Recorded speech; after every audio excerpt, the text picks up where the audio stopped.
Iki bayangmu ndas nang lor sikil nang kidul, wis koyok wong mati ae, gak wedi ta awakmu ditekani demit.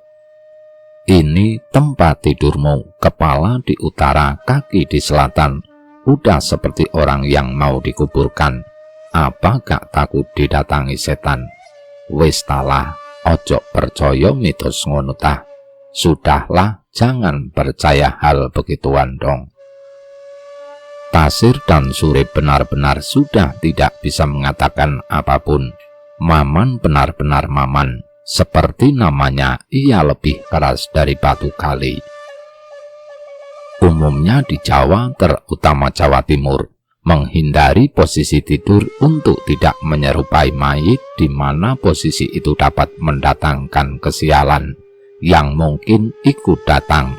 Selain itu, posisi tersebut dianggap tidak lazim karena dipercaya memanggil mereka yang sudah meninggal.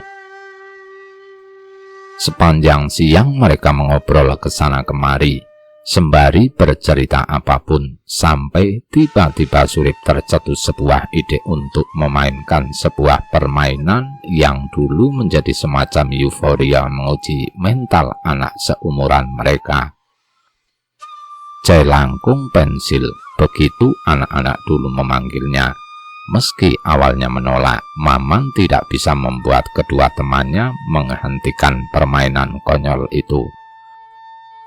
Bahkan sebegitu terkenalnya permainan itu sampai Maman tahu cara memainkannya yang nyaris seperti bagaimana Jailangkung dimainkan, meski dengan beberapa media yang berbeda.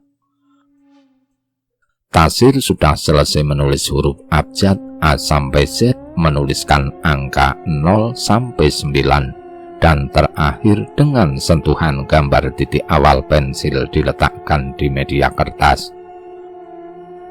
Surip memastikan pintu dan jendela ditutup, sementara Maman memperhatikan kedua temannya seantusias itu dengan hal ini lagi. Tasir memanggil Maman dan Surip, meminta mereka memindahkan pensil dari satu tangan ke tangan yang lain.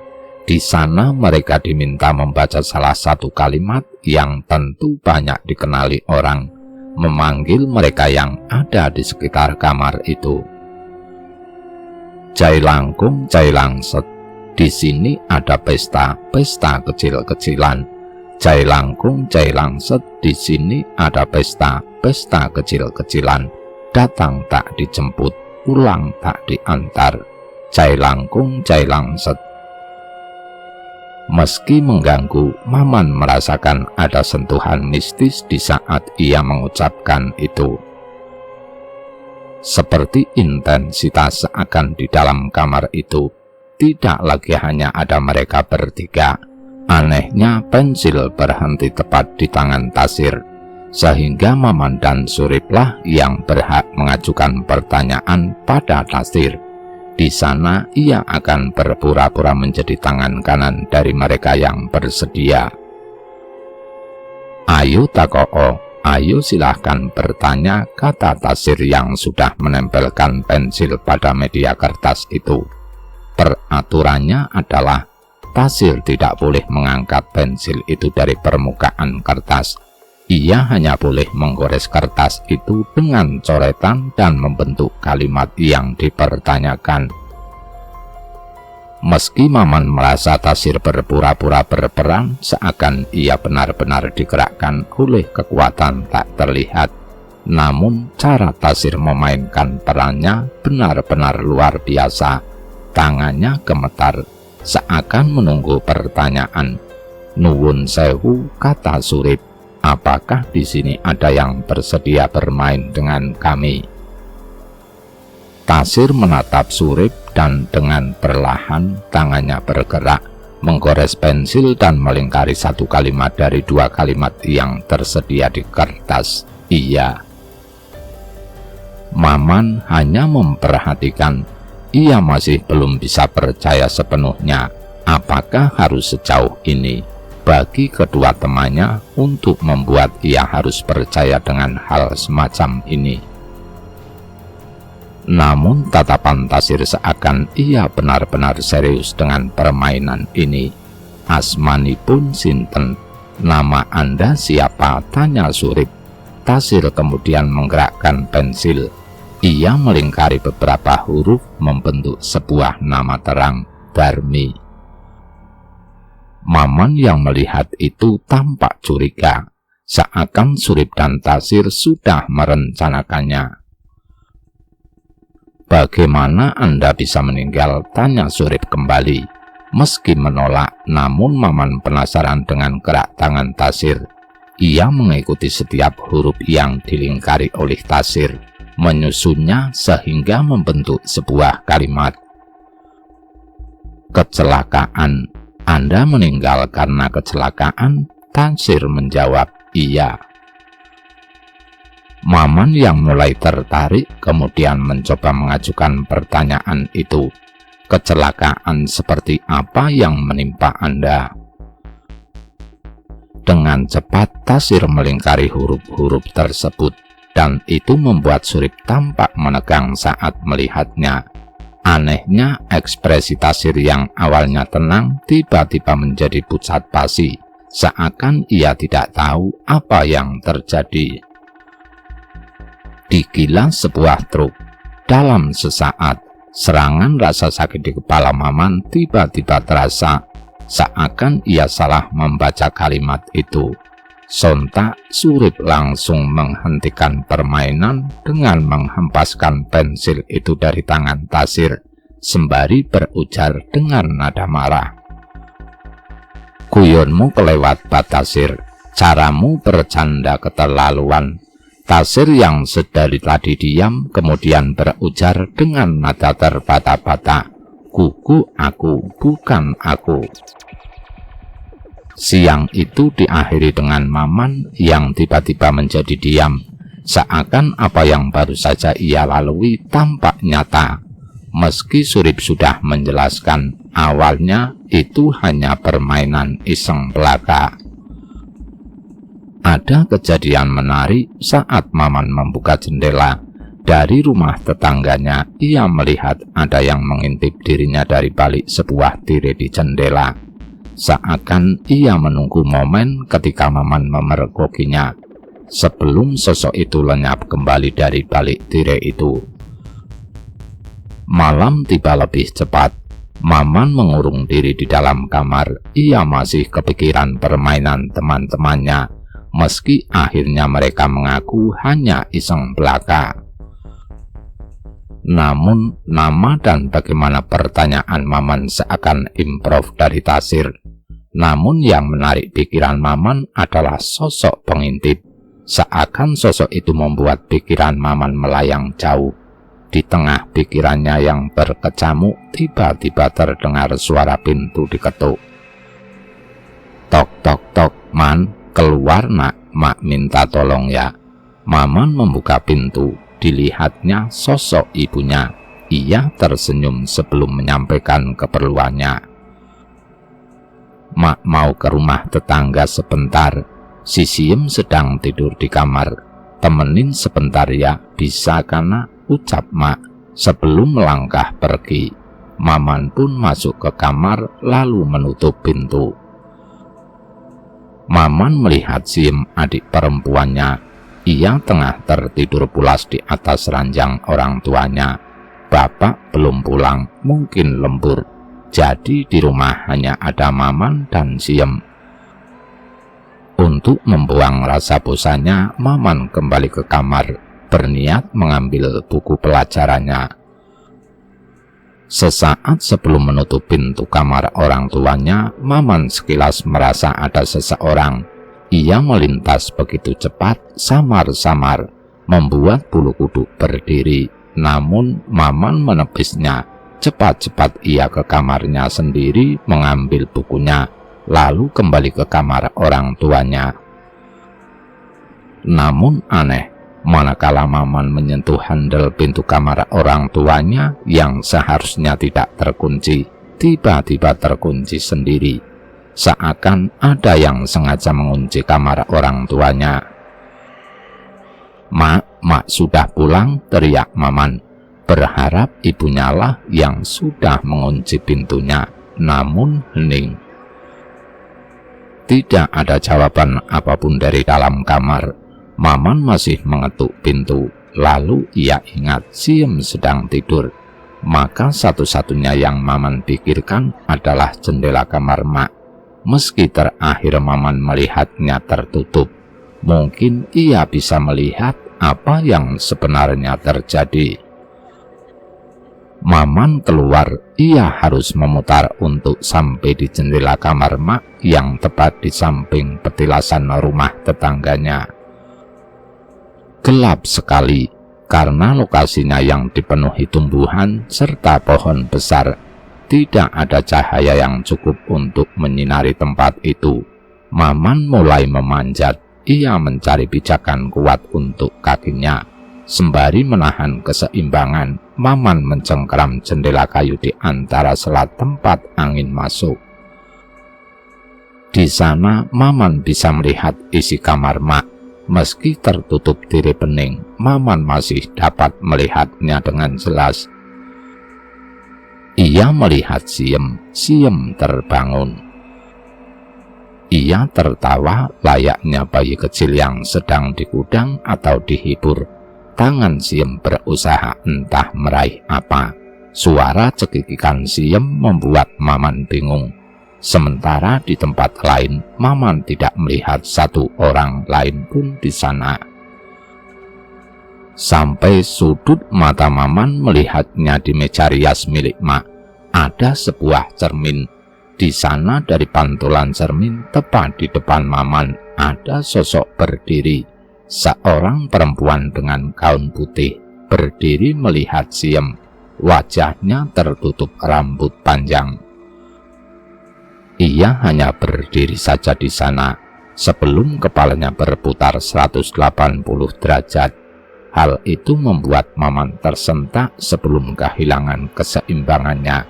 Ia jatuh terjerembab, seakan tidak percaya atas apa yang ia lihat. Sontak Maman langsung berlari. Ia harus masuk ke kamar. Firasatnya tidak enak dengan adiknya.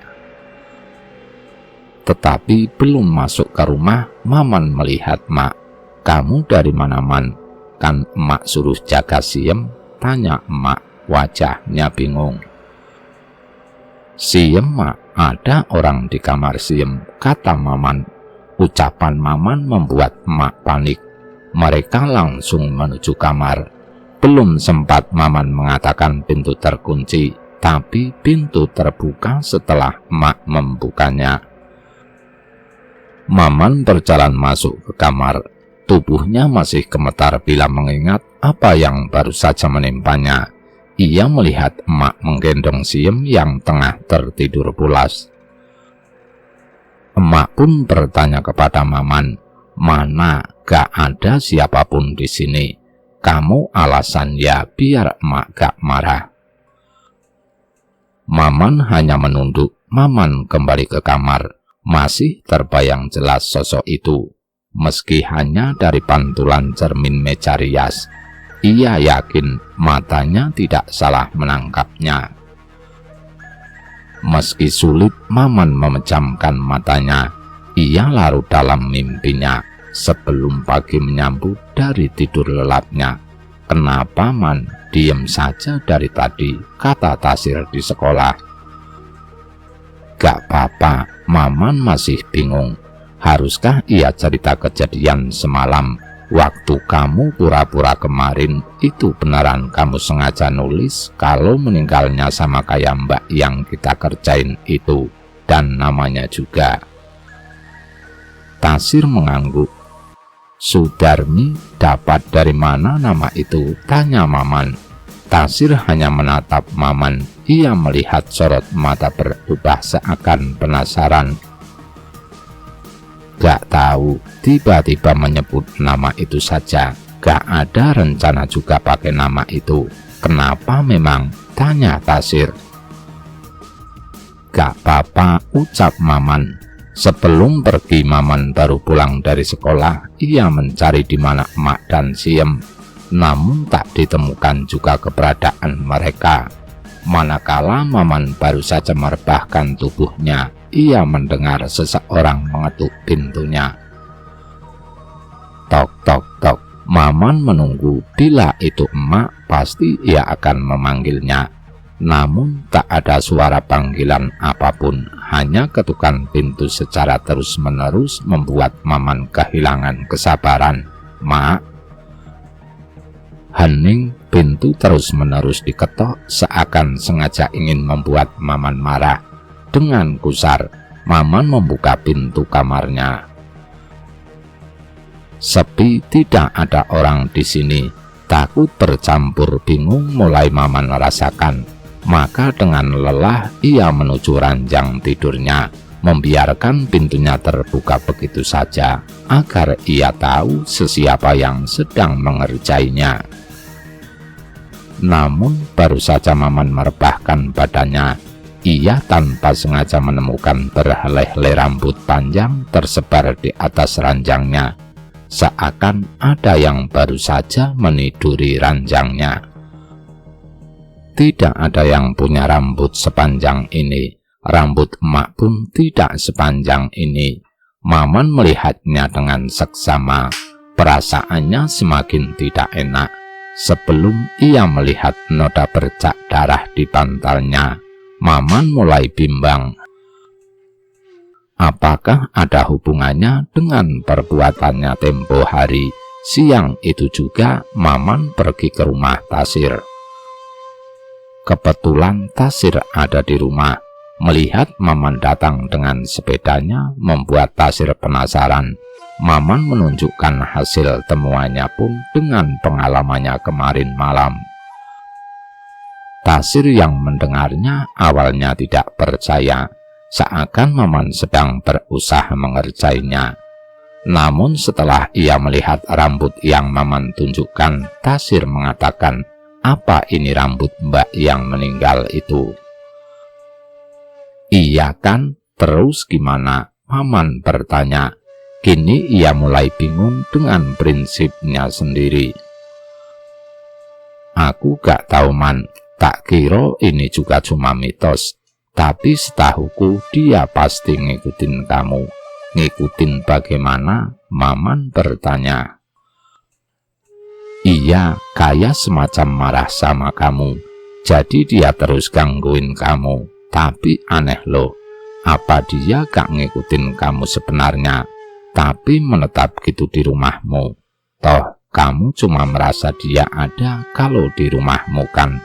Tasir tiba-tiba teringat. "Ingat kemarin waktu aku tanya, apa kamu punya Mbak? Apa itu dia? Dan ngapain dia di kamar orang tuamu?"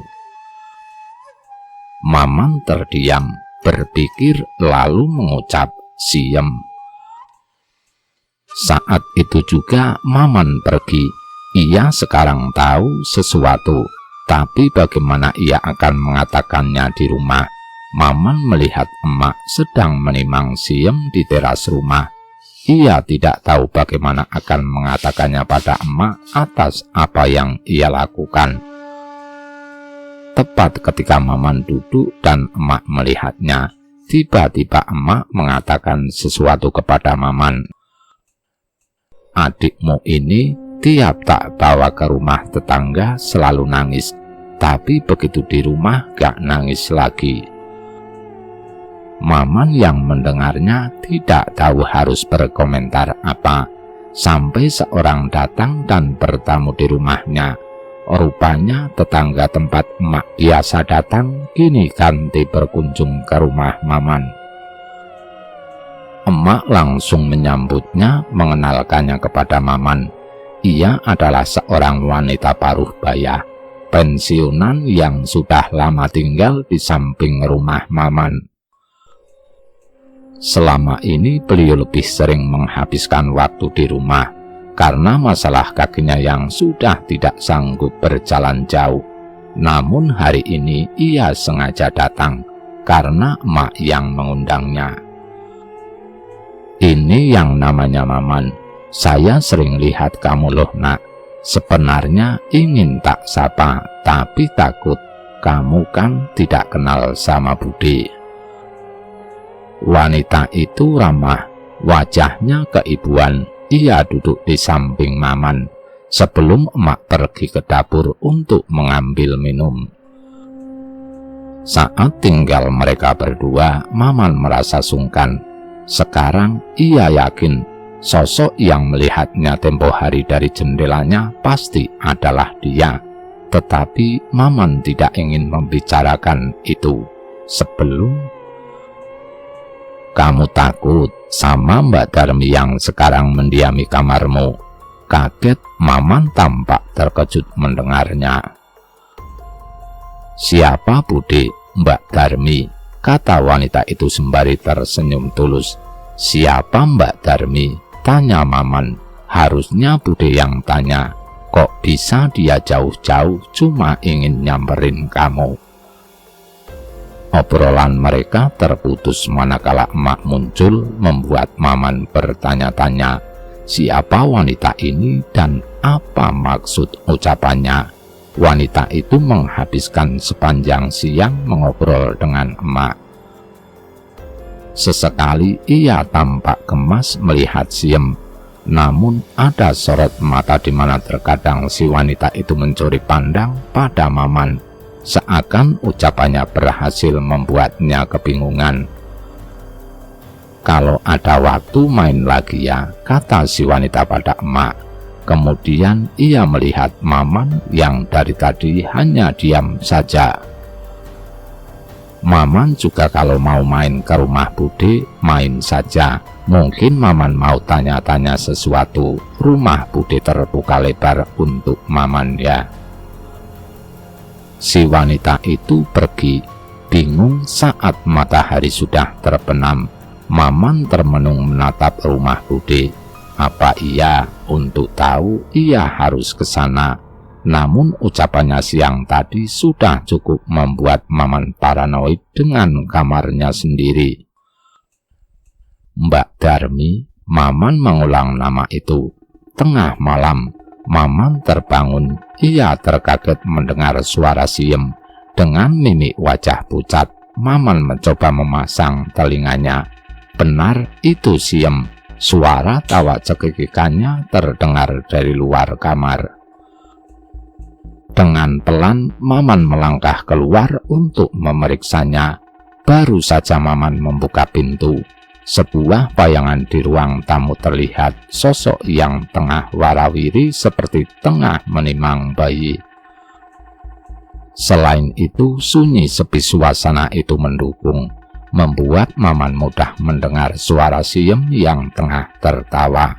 Selain itu, ada suara lain, suara lirih. Maman terpaku, bersembunyi di belakang tirai di samping kamar orang tuanya, sekat antara ruang tamu dan lorong rumah. Maman melihat sosok bertelanjang kaki membelah kakinya dan sedang menimang-nimang Siem. Namun tepat ketika Maman mengamatinya, sosok itu berhenti bergerak. Ia kemudian membungkuk perlahan, menurunkan Siem, lalu kembali berdiri dengan tetap membelakangi Maman yang penasaran. Dari balik sosok itu, Siem merangkak mendekati Maman. Suaranya beriak. Maman langsung menyambutnya. Sebelum sosok itu lenyap, hilang begitu saja. Tetapi aroma Siem berbeda, bukan aroma bedak bayi yang emak biasanya berikan, melainkan aroma bangkai dari darah yang campur aduk dengan bebauan anyir yang memuakkan.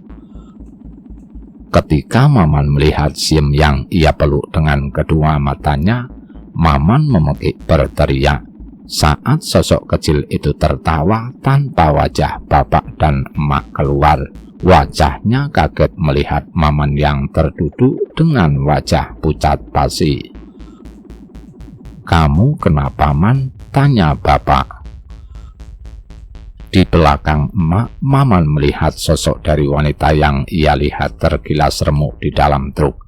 Tengah melihatnya tersenyum ke arahnya sebelum melangkah pergi sepulang dari sekolah. Maman berhenti di depan sebuah rumah. Dari luar ia masih ragu. Namun tekad yang sudah Maman kumpulkan sejak tadi kini menyeruak, seakan ia memang harus menemui wanita yang akrab ia panggil Bude. Benar saja, baru saja dibicarakan, Bude keluar menyambutnya. "Saya ambilkan minum dulu ya, pasti banyak yang mau kamu ceritakan," kata Bude. Ia melangkah masuk ke dalam. Maman melihat rumah Bude yang berbeda dari perkiraannya. Ada banyak sekali foto terpampang di sana. Namun dari sekian banyak benda yang ada di sini, Maman lebih tertarik terhadap mesin jahit yang ada di depannya. Mungkin setelah pensiun, Bude membuka usaha jahit ini. Tidak ada yang spesial selain itu. Sampai akhirnya Bude keluar dengan membawa 2 gelas teh dan beberapa kaleng kue. "Mau cerita dari mana dulu?" "Bude siap dengarkan," kata Bude. "Saya mau cerita tentang Mbak Darmi, Bude." Wajah Bude tampak tertarik, seakan ia mendengarkan dengan serius, meski ada ekspresi geli di wajahnya. Seakan itu bukan hal yang mengejutkan. Bude langsung mengatakannya. "Kamu apakan dia? Kok bisa sampai mengikuti kamu?" "Mengikuti bagaimana, Bude?" tanya Maman. "Itu dia sekarang berdiri di belakang kamu," ucap Bude sembari menunjuk Maman yang tengah duduk di sofa. "Saya cuma bercanda," kata Bude lagi, mencoba mencairkan suasana. Maman sudah tidak bisa bicara apa-apa lagi. "Jadi kenakalan macam apa yang sudah kamu lakukan sama Mbak Darmi ini, sampai ia tidak ikhlas untuk pergi dan malah mengikuti Siem?" Maman pun menceritakan semua, mulai dari kronologi kecelakaan sampai malam ketika ia melakukan tindakan gegabah itu, hanya karena termakan ucapan teman-temannya. "Maman mau ngomong sama Mbak Darmi?" tanya Bude tiba-tiba. "Bagaimana caranya, Bude?" "Bisa kita cari makamnya, tapi sebelum itu Maman minta maaf dulu ya. Biar saya panggil dulu." Bude masih duduk. Ia menatap Maman. Sebelum perlahan Bude membuka kacamata beliau, ia meletakkannya kemudian tertidur. Maman tidak tahu apa yang terjadi selanjutnya, karena Bude tertidur pulas di hadapan Maman, seakan ia tiba-tiba lenyap begitu saja. Sebelum Bude terbangun kemudian menangis. Suaranya begitu memilukan, sorot matanya merunduk. Lalu Bude mengatakannya, "Namaku Darmi." Suara Bude sangat berbeda, seperti kepribadian lain yang bicara. Ia tidak menatap Maman sedikit pun. "Gak usah takut, saya ikutin kamu, tidak ada maksud mencelakai lagi," katanya. "Saya hanya sedih, kenapa kamu bisa-bisanya melakukan itu? Hal yang tidak pantas dilakukan terhadap mereka yang seharusnya sudah terputus dari dunia." Maman masih diam. "Seharusnya hanya menunggu beberapa bulan lagi. Saya punya anak, tapi ternyata nasib saya tidak sebaik itu. Kamu tidak perlu minta maaf lagi. Saya juga akan pergi dengan sendirinya. Sampaikan saja pesanku ini. Kalau bertemu keluarga saya nanti, saya pamit." Bude kembali tidur. Sesaat setelah Bude terbangun, ia melihat Maman. Tampak shock. Tidak banyak yang dibicarakan setelah itu. Namun Bude mengatakannya, "Anak saya sudah tahu di mana almarhumah dikuburkan. Besok ajak temanmu ikut. Kita minta maaf sama-sama. Sementara biarkan beliau melihat adikmu."